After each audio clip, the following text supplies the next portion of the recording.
The Mayo brothers founded their clinic with far-sighted wisdom, a place where science and medicine would someday be seen as an art. Well, I've been, considered legally blind all my life. Alan and Carmen ZDERAD understand. Yes. Because they've also learned vision takes much more than sight. I have a degenerative eye condition called retinitis pigmentosa.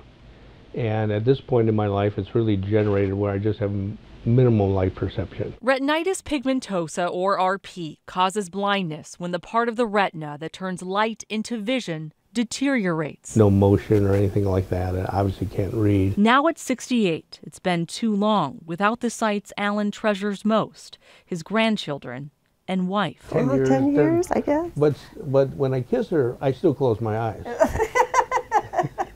Love has long been his guide, but another promise lured Alan to Mayo Clinic. How are you today? I'm great. How about All right, you? you got a big day tomorrow. After 2 decades of research, So you are the first human patient. Dr. RAYMOND IEZZI chose Alan as the first Minnesotan to debut this medical device. Yeah. And you'll see why. So that's the first time you put your glasses on. The retired This chemist is awesome. Star and the square and the circle. How many fingers up? is suddenly a kid with a new toy. But Alan first must undergo surgery to make these glasses work. That's the camera right there. He now holds the future, a breakthrough that could bring his sight back. It's a bionic eye in every sense of the word.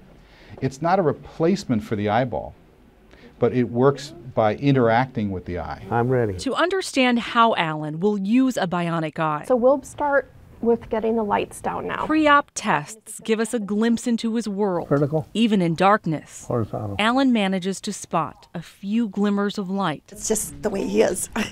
We'll be there at 6:15. He's now more than ready for the surgery that will transform both doctor and patient.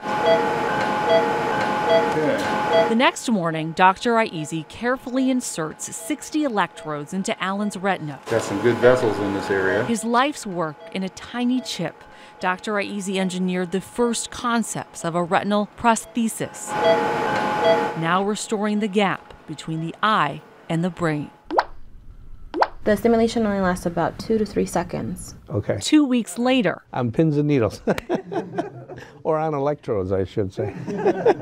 comes a moment Alan thought he'd never see again. I don't know if I'm really prepared, but His children and grandchildren are already moved by possibility before the bionic eye is even turned on. there. It takes a moment Yeah. for his miracle to come into focus. Oh my goodness, that's what he is seeing? The camera in Alan's glasses works with a wearable computer.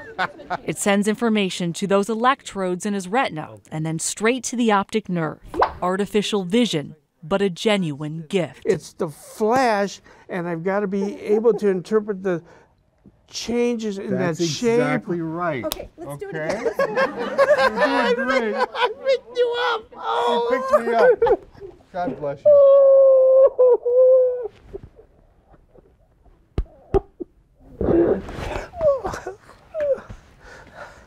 It's crude, but it's significant.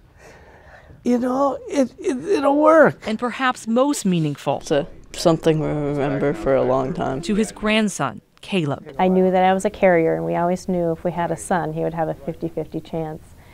And we had always hoped that he wouldn't be that 50.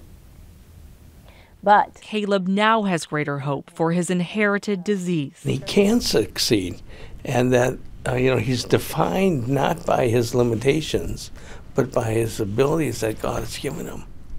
So I hope he appreciates that. So for his grandson, Alan steps into the unseen. Oh, yes. You just saw your first sunshine. Oh, Okay. no, that was her. That's true.